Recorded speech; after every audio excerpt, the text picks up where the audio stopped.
Com as férias escolares do meio do ano, muitos pais e mães aproveitam para levar as crianças a locais de lazer, especialmente em áreas como rios, piscina e açude. Mas é preciso ter cuidado com a segurança das crianças neste período de férias. Quem tem detalhes agora é o repórter Sátrio Salles. Com as férias escolares do meio do ano, muitos pais e mães aproveitam para levar as crianças em locais de lazer, especialmente regiões com rios, praias e clubes com piscinas. No entanto, esse período exige atenção redobrada com a segurança das crianças. Afogamentos estão entre as principais causas de morte acidental na infância. A maioria ocorre por descuido momentâneo ou falta de supervisão adequada. Especialistas recomendam que as crianças nunca fiquem sozinhas perto da água, mesmo que saibam nadar. É fundamental que um adulto esteja sempre por perto, com atenção exclusiva. Boias e coletes salva-vidas devem ser usados, mas não substituem a vigilância direta. Outro ponto importante é orientar as crianças sobre os riscos das correntezas e os limites seguros para brincar. O Corpo de Bombeiros Militar e os guardas-vida são e estão presentes nas áreas de praias e rios, mas é importante que os pais e responsáveis não se distanciem das crianças na hora do banho de piscina ou de mar. Com informações para o Jornal Alerta Geral, Sátiro Salles. Eu pego o embalo dessas informações trazidas pelo Sátiro Salles e vamos aprofundar esse assunto agora no Jornal Alerta Geral com o capitão do Corpo de Bombeiros Militares do Ceará, capitão Rodrigo Carneiro. Capitão, comandante da 1ª Companhia de Salvamento Marítimo do Ceará. Capitão, seja bem-vindo ao Jornal Alerta Geral. Quais são os cuidados e os alertas e os sinais que os pais precisam ficar atentos nesse período de férias, quando as crianças estão ali na borda de uma piscina, ou entrando na praia, ou em outras áreas como rios e açudes? Bom dia! Bom dia, tudo bem? Tudo bem, capitão. Seja bem-vindo ao Jornal Alerta Geral. Obrigado. Quando nós falamos em crianças em ambientes aquáticos, nós temos que falar diretamente da supervisão dos pais. Nós sempre informamos a sociedade que a criança precisa ficar em uma distância de no máximo 1 metro do seu pai, do seu responsável, durante a diversão aquática ou em um ambiente anterior à diversão aquática, em uma borda de piscina, em um ambiente de praia e etc. Então a gente tem que ter uma distância de no máximo 1 metro entre o adulto e aquela criança, porque a criança é bem vulnerável fisicamente, né? Ela tem uma estatura menor, então ela está mais propícia ali a eventos como o afogamento. E a gente não deve substituir a vigilância dos pais por vigilância de terceiros. Exemplo, tem um posto de guarda-vidas aqui perto, então eu vou deixar de vigiar meus filhos e vou deixar na responsabilidade desse profissional. A gente tem que entender também que esse profissional, ele fica ali responsável, né, por 5.000, 2.000 pessoas naquela área. Então ele não vai estar responsável só na sua criança. Então o papai e a mamãe é o responsável sempre próximo à sua criança, em um ambiente aquático ou um ambiente anterior àquele ambiente aquático. Capitão, muitas vezes a gente nota, e nós mesmos como pais também, às vezes cometemos esse erro de deixar as nossas crianças ali, principalmente na praia, né, ali na faixa de areia, entrando na água, enquanto os pais ficam ali sentados à mesa de uma barraca. E essa distância é extremamente perigosa e pode dar margem para algum tipo de acidente, até mesmo de uma fatalidade?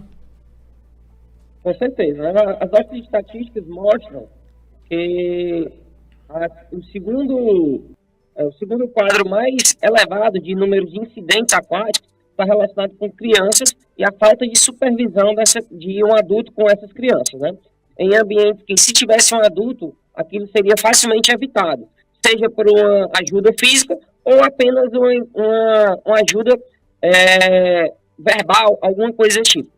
Mas como essas crianças não estavam sob essa supervisão, aconteceu o incidente aquático.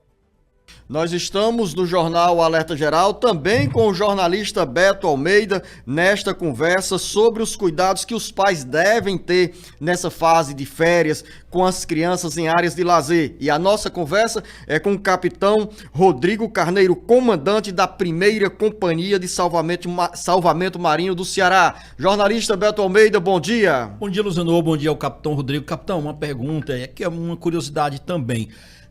Para além dessa questão do cuidado com a criança, a gente tem também os adolescentes. E eu observei, olhando aqui uns números, por exemplo, que o número de afogamentos do sexo masculino é muito maior, por exemplo, do que entre o sexo feminino.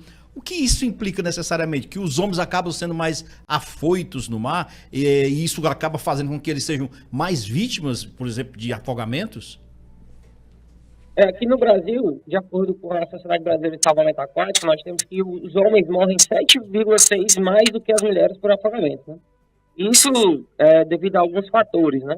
Fatores fisiológicos, né? Como fatores hormonais que empoderam mais a classe masculina e dá a falsa percepção que ele tem superpoderes e consegue vencer qualquer situação adversa à natureza, né? E também fatores de utilização de bebida alcoólica, né, que a gente tem a classe masculina que utiliza um pouco mais do que a classe feminina. Então, alguns desses fatores aumentam e ampliam o risco masculino ali naquela situação, né? Só que aquele risco, ele está ali para os homens e para as mulheres, sem dúvida. Mas, infelizmente, né, nós temos aí que os homens, eles tendem a se dimensionar a mais do que a natureza, ou subdimensionar o poder da natureza e entrar nos desafios aquáticos com mais facilidade que as mulheres. Eu pergunto para o senhor também o seguinte, por exemplo, num caso como esse aqui, Fortaleza, que é uma cidade que recebe muitos turistas, num período desse de férias, por exemplo, a gente dobra com certeza, ou até triplica o número de a presença de pessoas na praia. E aí eu pergunto, como é que está hoje distribuído, por exemplo, a presença dos bombeiros na orla da capital especificamente? Beto, me permita acrescentar, capitão, alguma observação a essa pergunta do jornalista Beto Almeida, porque a gente faz referência a Fortaleza, mas neste momento estamos falando para o interior inteiro, né? Para a região litorânea, na região norte do Ceará, ali Camusim, também as praias do litoral oeste e do litoral leste. Então, eu acrescento essa pergunta ao dado que o Beto nos traz em relação a Fortaleza, para saber como é que é o acompanhamento e a vigilância do Corpo de Bombeiros nessa área do litoral do Ceará. Então, nesse período de férias, nós temos sim um acréscimo populacional nas praias, né? E o Corpo de Bombeiros faz um redimensionamento, né, baseado em estatísticas, e a gente supre com uma quantidade maior de guarda-vidas e postos de guarda-vidas nas praias. Nossa praia principal de atuação aqui em Fortaleza é a Praia do Futuro, então nós ampliamos cerca de 40% dos nossos postos de serviço na Praia do Futuro e também da quantidade de guarda-vidas. Além da Praia do Futuro, nós temos também guarda-vidas do Corpo de Bombeiros no litoral oeste, né, na Caucaia, que vai até o Cauípe. Temos também em Jericoacoara. E no litoral leste nós temos a presença de guarda-vidas de forma preventiva e ostensiva em Aracati. Entenda que a gente tem dois serviços de guarda-vidas. Nós temos o serviço preventivo e ostensivo, que é aquele profissional que fica lá na praia, na beira da praia mesmo, que fica dando instruções para a sociedade, para evitar expor a sociedade ao risco, assim como também agindo de forma eficiente e eficaz, fisicamente retirando a pessoa da água. E nós temos as nossas equipes que fazem isso de maneira reativa. Elas ficam em nossos quartéis e se tem uma demanda, a nossa viatura sai e vai até aquela demanda. Claro, seria importante que todo o nosso serviço fosse de maneira preventiva e ostensiva, com um profissional já próximo em todas as praias, em todos os lagos, açudes. Porém, a gente não tem essa capilaridade toda devido à grande quantidade de espelhos d'água e devido à quantidade também de pessoas muito grandes. Então, a gente tenta, por meio da estatística, fazer uma provisão e um redimensionamento desses profissionais e postos de serviço. O senhor falou exatamente nessa questão da orla, né, marítima, mas em relação a outras superfícies de água, por exemplo, açudes, né, balneários, existe alguma presença do Corpo de Bombeiros ou não tem essa presença mais ostensiva, vamos dizer assim? Nessa parte de águas doces, açudes, rios, etc., a nossa presença é um pouco mais diminuta devido à quantidade de pessoas que visitam esse local. né? A gente tem uma quantidade maior que visita a praia, então a gente, por estatística, estamos mais presentes lá.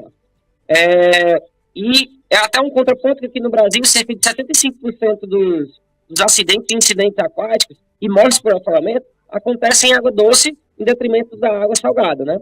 Mas isso está relacionado com a quantidade de espelhos d'água que nós temos e inclusive açudes particulares que nós não temos como estar presentes naquele local, né? E a presença de guarda-vidas em áreas de praias, águas salgadas. Então a gente tem uma quantidade maior de acidentes e incidentes em água doce. O que a gente pede sempre é a prevenção por parte da sociedade. Nós conversamos aqui no Jornal Alerta Geral com o capitão Rodrigo, do Corpo de Bombeiros Militar do Ceará, que é comandante da 1ª Companhia de Salvamento Marítimo do Batalhão de Busca e Salvamento. Capitão, quero agradecer a sua presença no Jornal Alerta Geral e esperar que ao final deste período de férias estejamos todos nós, pais, mães responsáveis, sorrindo com um bom aproveitamento das férias dos nossos filhos, sem nenhum contratempo, sem nenhum acidente. Ao senhor desejo um bom dia e um bom trabalho. Obrigado, bom dia e muito obrigado aí pela oportunidade de a gente conversar um pouco sobre esse assunto tão importante que é o afogamento. Grande abraço. Jornalista Beto Almeida, daqui a pouco tem informações na área política do Ceará com assuntos que mexem com o seu dia a dia. Daqui a pouco.